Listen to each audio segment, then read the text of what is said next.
Le Conseil des ministres s'est réuni ce mercredi 9 mars 2022 sous la présidence de M. Patrice Talon, président de la République. Les décisions ci-après ont été prises. 1. Mesures normatives. Au titre de ces mesures, ont été adoptés les projets de décret portant approbation des statuts des 7 agences territoriales de développement agricole, approbation des statuts du Fonds national de développement agricole, approbation des statuts de l'Agence pour le développement intégré de la zone économique du lac Aémé et Sécheneau, puis nomination des membres et du président du conseil d'administration du centre universitaire d'enseignement professionnel. 2. Communication. 2.1. Autorisation de signature de l'accord de subvention pour le développement et la facilitation de mise en œuvre d'un compact concomitant du Millennium Challenge Corporation au profit du Bénin. Pour rappel, notre pays a été déclaré éligible en vue de bénéficier du gouvernement des États-Unis d'Amérique à travers le Millennium Challenge Corporation MCC d'un potentiel accord régional compact concomitant aux fins d'appuyer certains projets dans le secteur des transports. Ces projets visent à promouvoir l'intégration économique et l'accroissement du commerce régional ainsi que la coopération transfrontalière entre le Bénin et le Niger. Dans le cadre de la réalisation des études préliminaires de faisabilité technique, des évaluations environnementales et sociales, de même que des plans d'atténuation des impacts relevés, il est apparu nécessaire de conclure un accord de subvention et de facilitation de mise en œuvre entre les deux parties afin de disposer d'un document juridique qui régit le partenariat pendant cette phase.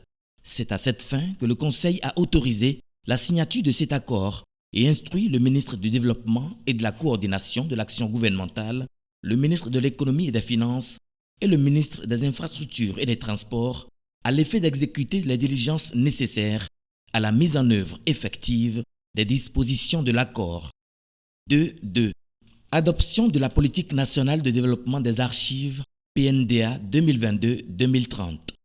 Le diagnostic du secteur des archives fait observer une situation très préoccupante caractérisée entre autres par l'inexistence d'un cadre stratégique cohérent et d'un système efficace d'archivage au Bénin. Les défis et enjeux mis en relief par l'analyse du secteur indiquent que toute la chaîne archivistique doit être revisitée en faisant de l'intégration du numérique un instrument majeur de développement et de gouvernance des archives à tous les niveaux. C'est pour y parvenir que la PNDA a été élaborée afin de contribuer à la consolidation de la bonne gouvernance conformément au programme d'action du gouvernement PAG 2021-2026. En effet, la raison d'être de la PNDA relève par ailleurs de l'insuffisance, voire de l'inexistence de données probantes et d'informations fiables pour éclairer la prise de décision, améliorer la planification du développement et assurer la cohérence dans la préservation de la mémoire collective.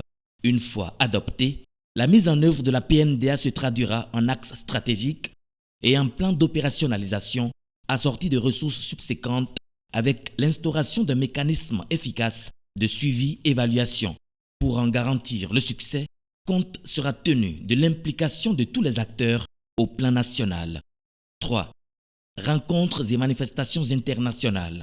Le Conseil a autorisé la participation du Bénin à la 66e session de la Commission des Nations Unies sur la condition de la femme à New York, aux États-Unis d'Amérique, du 14 au 25 mars 2022 et l'organisation à Cotonou du 11 avril au 12 mai 2022 de la 8e édition du festival Effet Graphe, fait à Cotonou le 9 mars 2022, le secrétaire général du gouvernement, Édouard Ouin-Ouro.